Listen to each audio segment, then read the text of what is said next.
Bismillahirrahmanirrahim. Assalamualaikum warahmatullahi wabarakatuh. Alhamdulillahirrabbilalamin. Wabihi nasta'inu ala umuri dunya waddin. Wassalatu wassalamu ala ashrafil anbiya wal mursalin. Sayyidina Muhammadin wa ala alihi wa sahbihi ajma'in amma ba'du. Sebelumnya, perkenalkan kami dari kelompok 2 mata kuliah Anatomi Fisiologi Tubuh Manusia yang beranggotakan Daud Ahmad, Debbie, Lucky Yolanda, dan Siti Masita Kudsiah akan memaparkan materi mengenai sistem muskulus.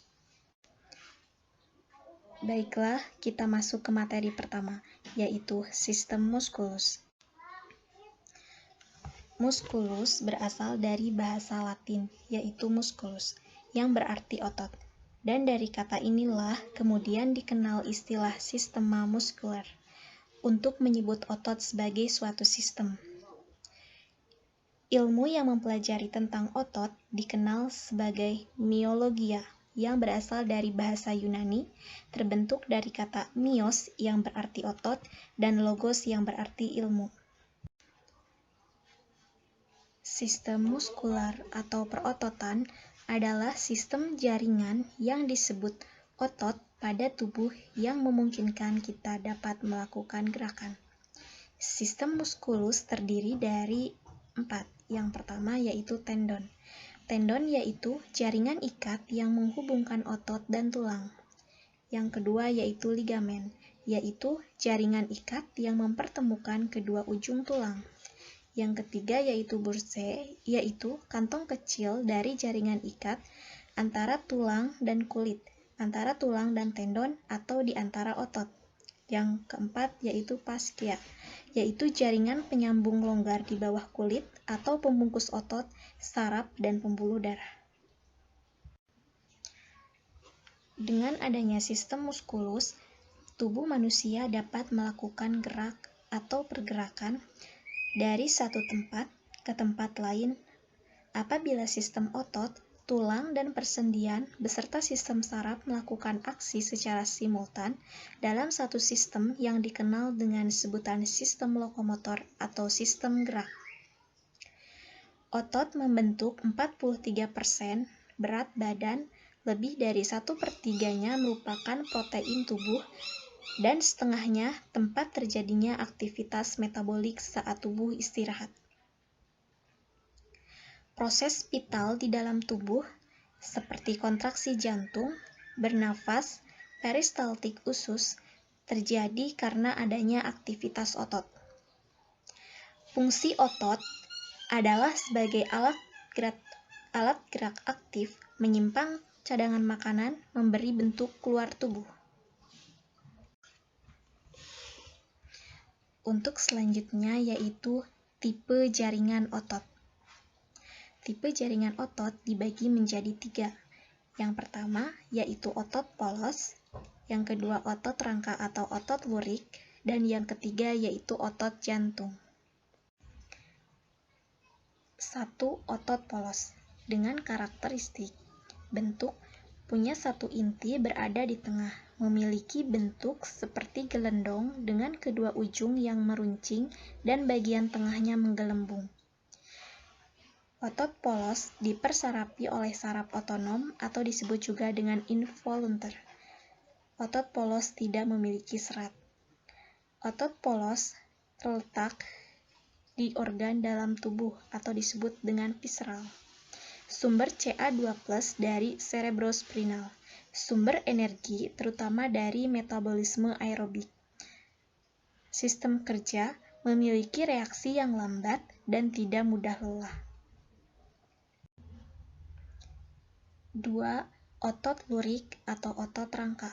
Dengan karakteristik punya banyak inti dan intinya terletak di tepi sel, berwarna gelap dan terang, tersusun teratur serta tampak bergaris.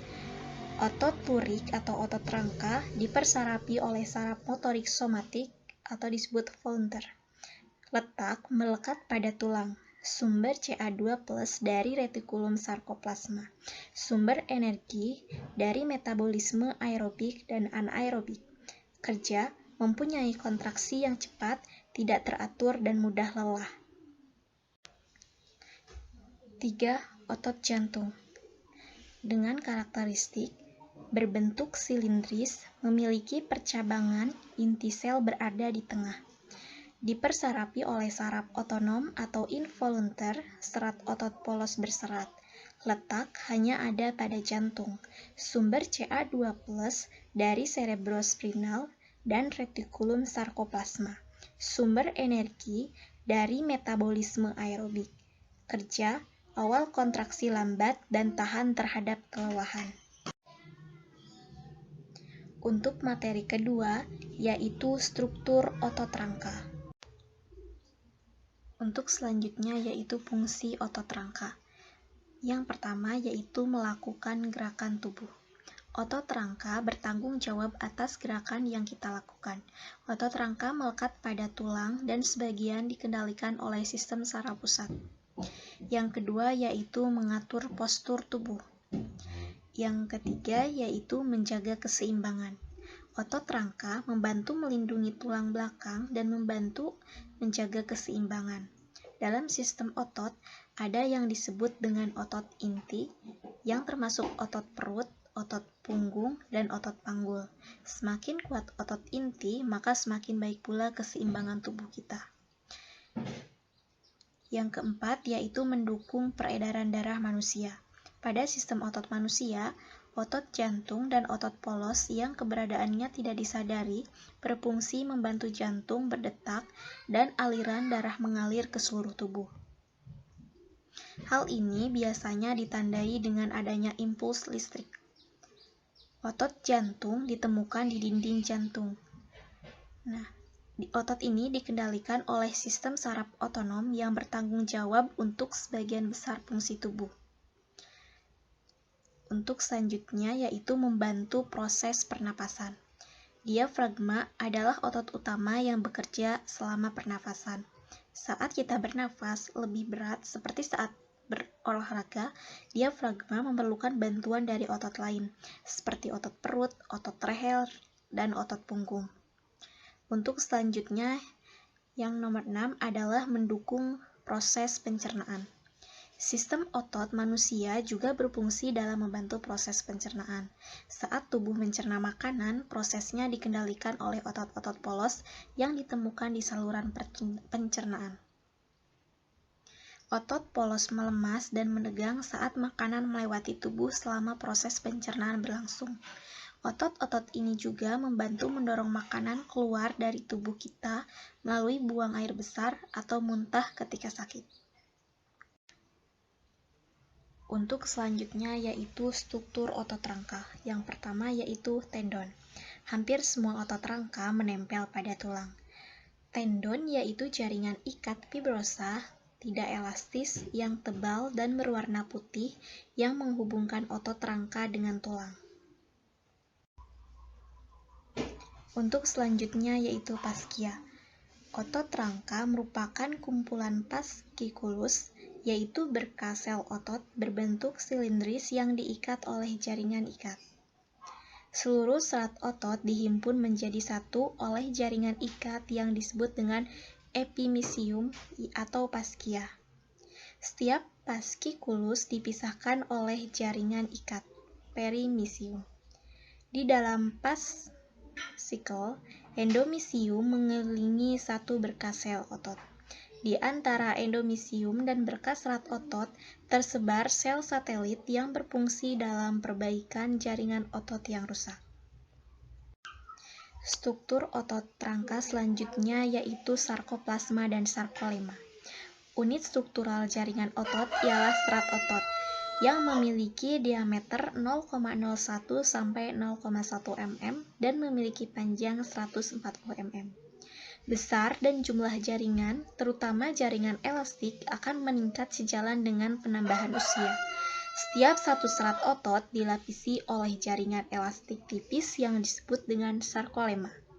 Protoplasma serat otot yang berisi materi semicair disebut dengan sarkoplasma.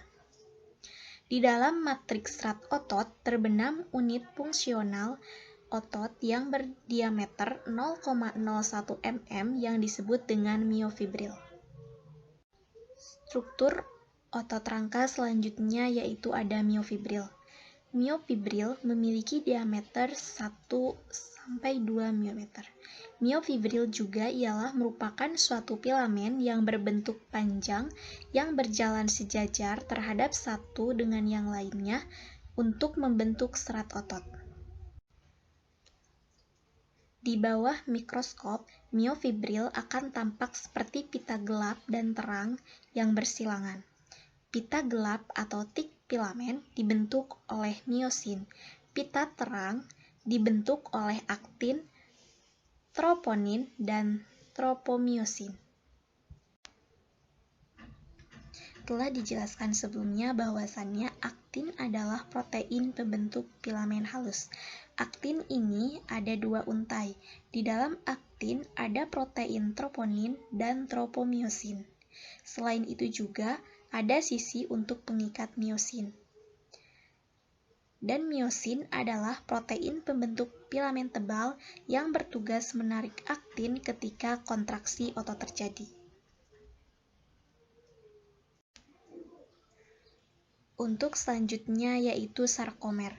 Sarkomer merupakan unit fungsional dari otot rangka yang tersusun oleh aktin dan miosin.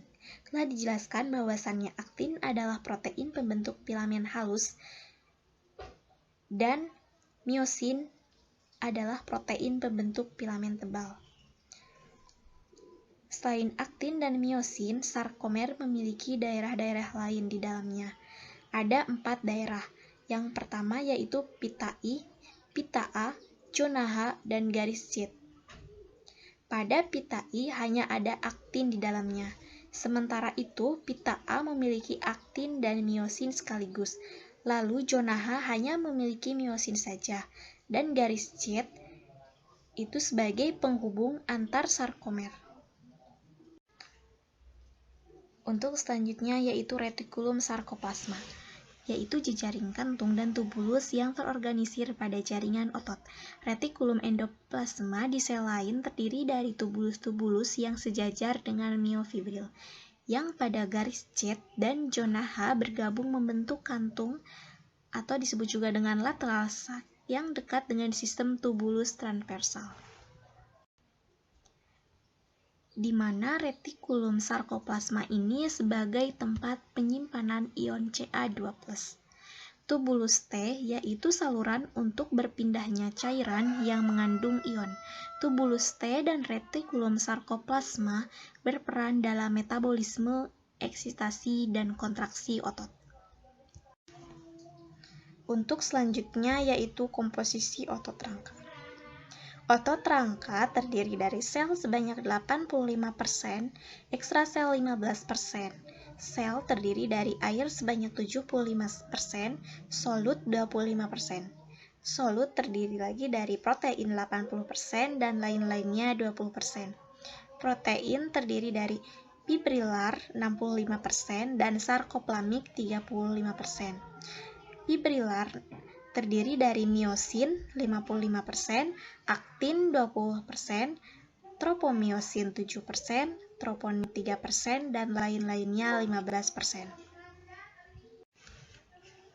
Untuk selanjutnya yaitu komposisi otot rangka. Yang pertama ada otot merah. Banyak mengandung pigmen pernapasan yaitu mioglobin yang berfungsi membawa oksigen dari kapiler darah ekstrasel ke mitokondria intrasel. Yang kedua yaitu otot putih. Karena kurangnya mioglobin yang fungsinya kapasitas glikolisis anaerobik yang tinggi dengan aktivitas enzim glikolisis dan fosforilase yang kuat. Yang ketiga yaitu ekstraktif, yaitu zat non-protein yang larut dalam air meliputi kreatinin, kreatinin fosfat, ADP, asam amino, asam laktat, dan lain-lain. Zat yang memiliki struktur grup fosfat merupakan zat yang kaya akan energi. Yang keempat yaitu protein, yaitu komponen enzim otot yang mengkatalisis berbagai tahapan pada proses glikolisis merupakan protein sarkoplasmik. Protein ini yang membentuk struktur otot ialah miosin, aktin, troponin, dan tropomiosin. Untuk selanjutnya yaitu otot aksial dan apendikular. Otot aksial terdapat di bagian tengah tubuh dan apendikular terdapat di anggota badan, yaitu lengan, kaki, dan tangan. Buntut otot aksial melekat pada rangka aksial, memposisikan kepala, tulang belakang, menggerakkan tulang iga, mencakup 60% otot rangka tubuh. Buntut otot apendikular menstabilkan atau menggerakkan komponen rangka apendikular dan mencakup 40% otot rangka tubuh. Baik, bismillahirrahmanirrahim. Assalamualaikum warahmatullahi wabarakatuh. Di sini saya akan menjelaskan mengenai sifat dan mekanisme kerja otot. Yang pertama, sifat kerja otot. Sifat kerja otot dibedakan menjadi dua. Ada antagonis dan juga ada sinergis. Otot antagonis adalah dua otot atau lebih yang tujuan kerjanya berlawanan. Jika otot pertama berkontraksi, maka otot yang kedua akan berelaksasi. Begitupun sebaliknya. Jika otot pertama berkontraksi dan otot yang kedua berelaksasi, hal ini akan menyebabkan tulang tertarik atau terangkat. Sebaliknya, jika otot pertama berelaksasi dan otot yang kedua berkontraksi, hal ini akan menyebabkan tulang kembali kepada posisi semula. Sebagai contoh, otot antagonis adalah otot bisep dan trisep.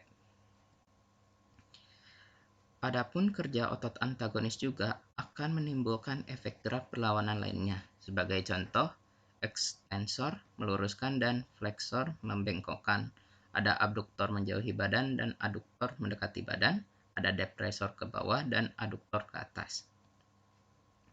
Selanjutnya, sifat kerja otot sinergis. Sinergis adalah otot-otot yang kontraksinya menimbulkan gerak searah. Contohnya, pronator teres dan pronator quadratus, atau otot yang menyebabkan telapak tangan mengadah atau menelungkup. Adapun contoh lainnya, misalnya otot-otot antar tulang rusuk yang bekerja bersama ketika kita menarik nafas. Selanjutnya, mekanisme kerja otot. Saat kontraksi filamen, aktin bergeser di antara miosin ke dalam zona H sehingga serabut otot memendek. Panjang dari pita A tetap, sedangkan panjang dari pita I dan zona H akan lebih pendek. Ujung miosin akan mengikat ATP, kemudian mengubahnya menjadi ADP, dan melepaskan beberapa energi ke miosin, yang kemudian berubah bentuk menjadi konfigurasi energi tinggi. Miosin berenergi tinggi tersebut berikatan dengan aktin dengan kedudukan tertentu yang akan membentuk jembatan silau. Lalu, energi yang terdapat pada miosin dilepaskan dari ujung miosin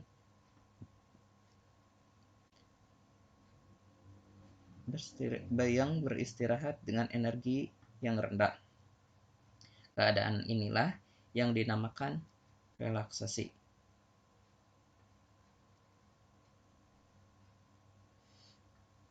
Relaksasi tersebut mengubah sudut pelekatan yang sebelumnya ada di ujung miosin menjadi di ekor miosin. Ikatan antar miosin energi rendah dan aktin akan terpecah saat molekul ATP baru bergabung dengan ujung miosin. Kemudian proses kontraksi akan terjadi lagi berulang membentuk siklus. Adapun proses yang terjadi adalah sebagai berikut. Yang pertama, kontraksi otot. Otot mendapat rangsangan, kemudian ujung saraf motorik akan melepaskan protein otot berupa asetilkolin. Lalu, asetilkolin akan menyebabkan terlepasnya ion Ca yang kemudian akan menyebabkan aktin menjadi aktif.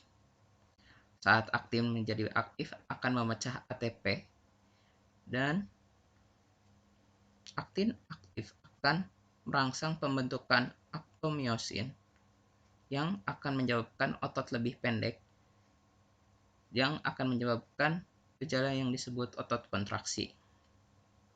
Selanjutnya, otot relaksasi. Saat otot tidak mendapatkan rangsangan lagi, ion Ca akan berkurang dan aktomiosin akan terurai. Kemudian, otot akan kembali memanjang dan hal itu akan menyebabkan otot menjadi berelaksasi. Baik, materi selanjutnya adalah anatomi otot rangka bagian kepala. Anatomi otot rangka bagian kepala terbagi menjadi 5. Yang pertama ada otot pundak kepala. Otot pundak kepala terbagi lagi menjadi 2 bagian, yaitu ada musculus frontalis yang berfungsi mengerutkan dahi dan menarik dahi mata. Yang selanjutnya ada occipitalis yang terletak di bagian belakang yang berfungsi menarik kulit ke belakang. Yang selanjutnya otot wajah. Otot wajah terbagi menjadi sub-sub sebagai berikut. Yang pertama ada otot mata dan otot bola mata sebanyak 4 buah.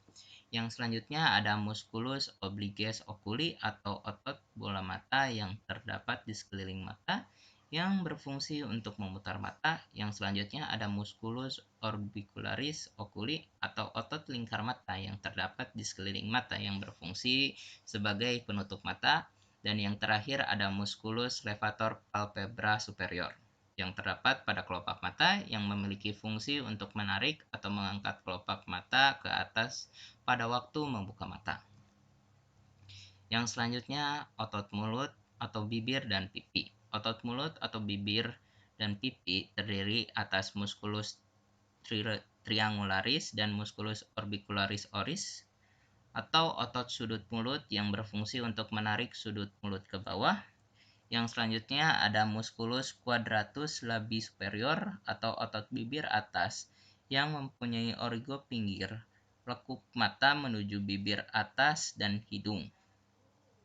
Selanjutnya ada musculus quadratus labii inferior terdapat pada dagu yang merupakan kelanjutan pada otot leher yang fungsinya adalah menarik bibir ke bawah atau membentuk mimik muka ke bawah.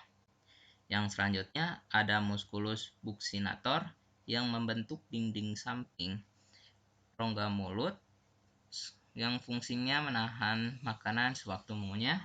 Dan yang selanjutnya ada musculus zygomaticus atau otot pipi yang berfungsi untuk mengangkat dagu mulut ke atas sewaktu tersenyum. Selanjutnya ada otot pengunyah. Otot pengunyah terbagi atas 3, yaitu musculus masseter yang berfungsi mengangkat rahang bawah pada waktu mulut terbuka. Yang selanjutnya ada musculus temporalis yang berfungsi menarik rahang bawah ke atas dan ke belakang. Yang terakhir ada musculus pterygoid internus dan externus yang berfungsi menarik rahang bawah ke depan. Selanjutnya ada otot lidah.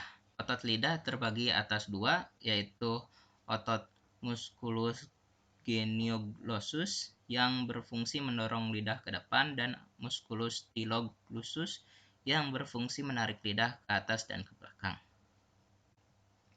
Selanjutnya ada anatomi otot rangka bagian leher. Otot bagian leher dibagi menjadi 3, yaitu musculus platisma yang terdapat di samping leher yang menutupi sampai bagian dada yang memiliki fungsi menekan mandibula, menarik bibir ke bawah dan mengerutkan kulit bibir. Yang selanjutnya ada musculus sternocleidomastoid yang terdapat di samping kiri dan kanan leher yang berfungsi menarik kepala ke samping kiri, kanan dan memutar kepala. Dan yang terakhir ada musculus longissimus capitis yang terdiri dari splenius dan semispinalis capitis. Ketiganya terdapat di belakang leher dengan fungsi untuk menarik kepala ke belakang dan menggelengkan kepala. Mungkin sekian yang dapat saya sampaikan. Selanjutnya, anatomi otot rangka bagian bahu. Otot bahu hanya sebuah sendi saja yang membungkus tulang pangkal lengan dan tulang belikat akromion yang teraba dari luar. Otot ini terbagi menjadi beberapa bagian. Yang pertama musculus deltoid, yaitu atau otot segitiga yang fungsinya mengangkat lengan sampai mendatar. Yang kedua musculus subscapularis atau otot depan tulang belikat yang fungsinya menengahkan dan memutar tulang humerus ke dalam. Yang ketiga musculus supraspinatus atau otot atas balung tulang belikat, fungsinya mengangkat lengan. Yang keempat, musculus infraspinatus atau otot bawah balung tulang belikat yang fungsinya memutar lengan keluar. Yang kelima, musculus varus major atau otot lengan bulat besar yang fungsinya memutar lengan ke dalam. Dan yang keenam, musculus teres minor, otot lengan bulat kecil yang fungsinya memutar lengan keluar. Yang selanjutnya, anatomi otot rangka bagian dada.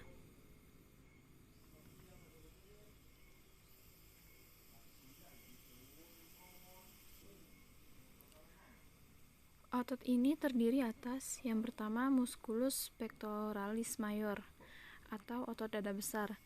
Otot dada besar ini memiliki fungsi yaitu dapat memutar lengan ke dalam dan menengahkan, menarik lengan melalui dada dan merapatkan lengan ke dalam. Yang kedua, musculus pectoralis minor atau otot dada kecil yang fungsinya menaikkan tulang belikat dan menekan bahu. Yang ketiga, musculus subclavicula atau otot bawah selangka yang memiliki fungsi menetapkan tulang selangka di sendi sebelah tulang dada dan menekan sendi bahu ke bawah dan ke depan. Yang keempat, ada musculus serratus anterior atau otot gargaili depan, berpangkal di iga 1 sampai 9 dan menuju ke sisi tengah lubang belikat, tetapi yang terbanyak menuju ke bawah. Yang selanjutnya, otot dada sejati. Otot dada sejati yaitu otot-otot sela iga luar dan otot-otot sela iga dalam yang fungsinya mengangkat dan menurunkan iga waktu bernafas. Selanjutnya, anatomi otot rangka bagian perut. Otot bagian perut terdiri atas yang pertama musculus abdominalis internal atau dinding perut, yang kedua linea alba yaitu garis di tengah dinding perut, yang ketiga musculus abdominalis external, yang keempat musculus obliquus externus abdominis, yang kelima musculus obliquus internus abdominis, dan yang keenam musculus transversus abdominis.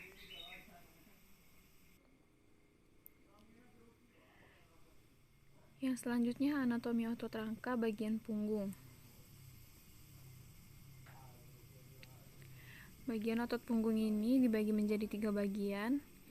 Yang pertama, otot yang ikut pergerakan lengan, yaitu terdiri dari trapezius atau otot kerudung yang terdapat pada semua ruas-ruas tulang punggung yang berpangkal pada tulang kepala belakang dengan fungsinya mengangkat dan menarik sendi bahu.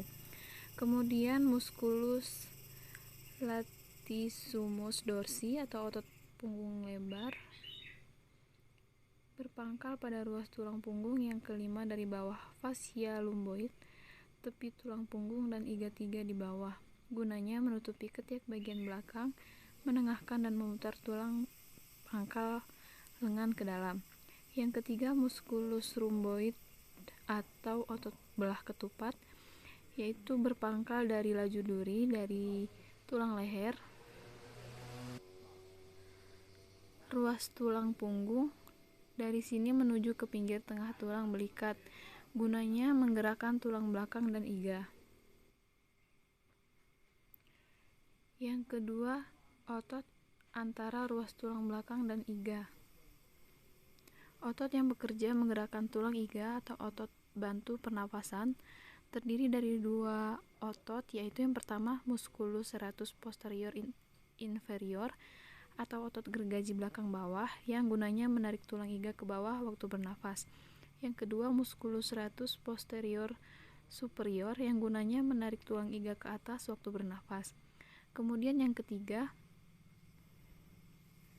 Otot punggung sejati, yakni terdiri dari musculus interspinalis transversi dan musculus semifinalis yang fungsinya untuk sikap dan pergerakan tulang belakang. Yang kedua, musculus sacropinalis atau musculus erector spina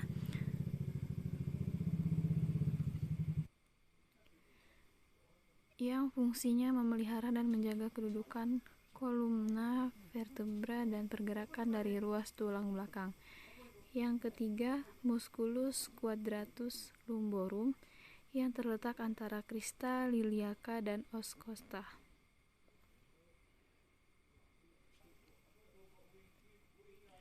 Selanjutnya, anatomi otot rangka, lengan atas, bawah, tangan. Otot lengan atas. Otot ini terbagi atas. Yang pertama, otot-otot ketul atau flexor. Yang pertama itu ada musculus biceps brachii atau otot lengan kepala berkepala dua. Otot ini meliputi dua sendi dan memiliki dua kepala yang fungsinya membengkokkan lengan bawah siku, meratakan hasta, dan mengangkat lengan. Selanjutnya ada musculus brachialis atau otot lengan dalam yang letaknya berpangkal di bawah otot segitiga yang fungsinya membengkokkan lengan bawah siku. Yang ketiga, musculus coracobrachialis yang berpangkal processus coracoid dan menuju ke tulang pangkal lengan yang fungsinya mengangkat lengan. Kemudian yang kedua ada otot-otot kedang atau ekstensor, musculus triceps brachii atau otot dengan berkepala tiga dengan kepala luar berpangkal di sebelah belakang tulang pangkal lengan dan menuju ke bawah, kemudian bersatu dengan yang lain. Kepala dalam dimulai di sebelah dalam tulang pangkal lengan dan berkepala panjang pada tulang di bawah sendi, dan ketiganya mempunyai sebuah urat yang melekat di oleh krani. Kemudian otot lengan bawah.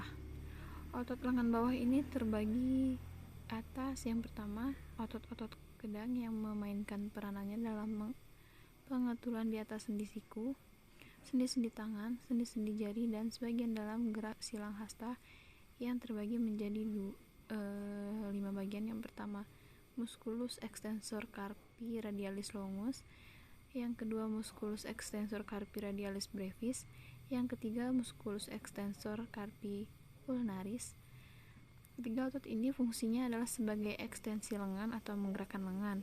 Kemudian yang keempat ada digitonum carpi radialis yang berfungsi ekstensi jari tangan kecuali ibu jari. Dan yang kelima, musculus extensor pollicis longus yang berfungsi untuk ekstensi ibu jari.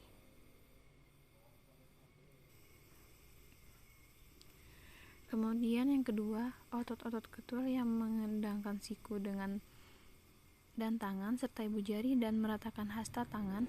Otot-otot ini berkumpul sebagai berikut. Yang pertama, otot-otot di sebelah telapak tangan ini terdiri dari 4 lapis. Lapis yang kedua di sebelah luar yang berpangkal di tulang pangkal lengan. Di dalam lapis yang pertama terdapat otot-otot yang meliputi sendi siku.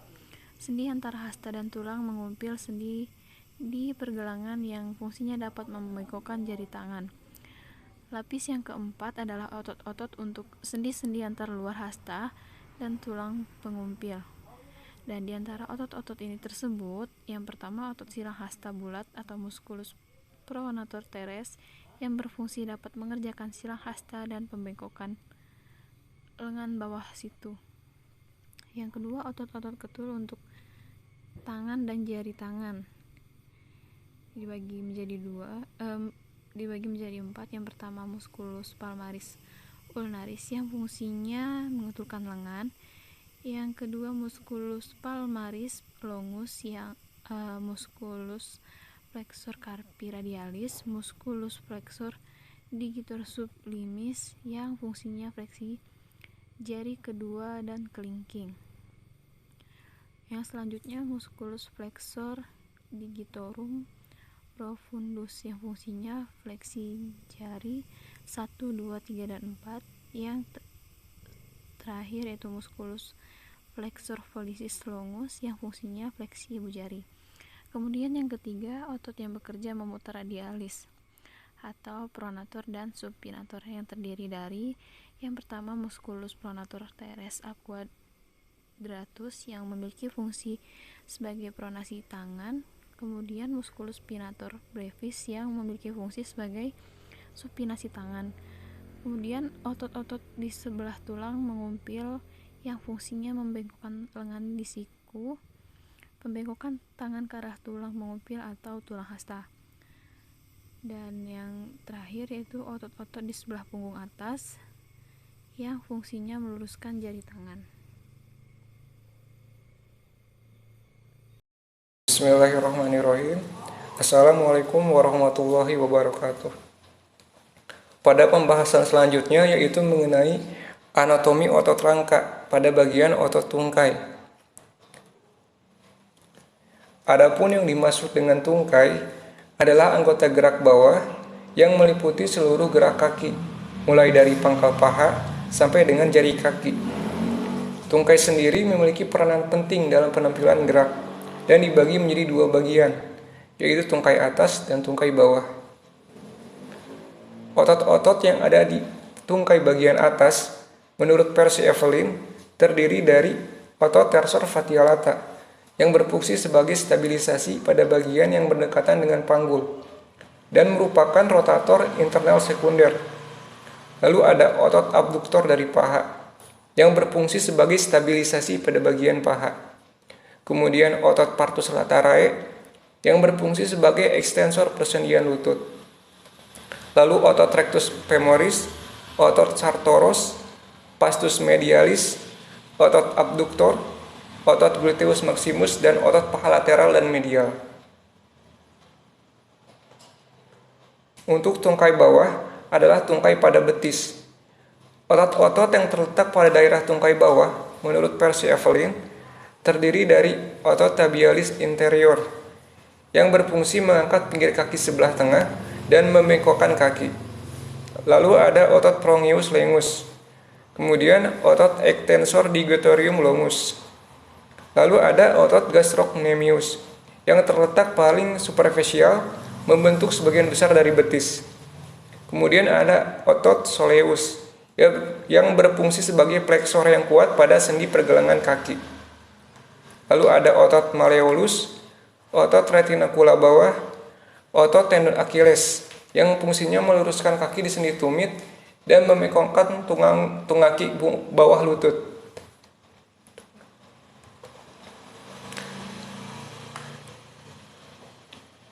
Selanjutnya mengenai kelainan pada otot. Kelainan pada otot atau disebut myopati adalah istilah medis yang merujuk pada beberapa kondisi gangguan otot. Kelainan otot ini bisa membuat otot melemah dan sulit digerakkan. Kelainan pada otot bisa disebabkan oleh berbagai hal, misalnya genetik, cedera otot, peradangan, infeksi, efek samping obat-obatan, hingga penyakit tertentu seperti kanker dan gangguan saraf pada otot. Berikut adalah beberapa kelainan pada otot. Yang pertama yaitu distrofi otot, penyakit genetik yang dapat merusak serat otot. Yang kedua itu ada Parkinson, penyakit genetik yang mempengaruhi di usia yang sudah tua. Gejalanya seperti tremor, gerak tumbuh melambat, dan kaku otot. Lalu ada myotinia, yaitu otot melakukan relaksasi lebih lambat setelah mengalami stimulasi atau kontraksi. Kemudian ada kram otot, kontraksi otot secara berlebihan, bisa disebabkan oleh olahraga berat ataupun karena jarang menggunakan otot. Lalu yang kelima ada keseleo dan tegang otot, yaitu putaran atau tarikan pada otot atau tendon secara tiba-tiba dalam waktu tertentu. Kemudian ada tali Fes, yaitu kaki rata di mana otot yang menunjang lengkungan tubuh melemah dan menyebabkan kerataan pada daerah lengkungan karena adanya tekanan ke bawah.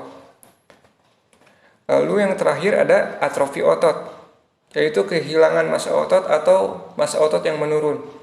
Hal ini bisa disebabkan karena kurangnya berolahraga, penuaan, malnutrisi, obat-obatan, dan cedera.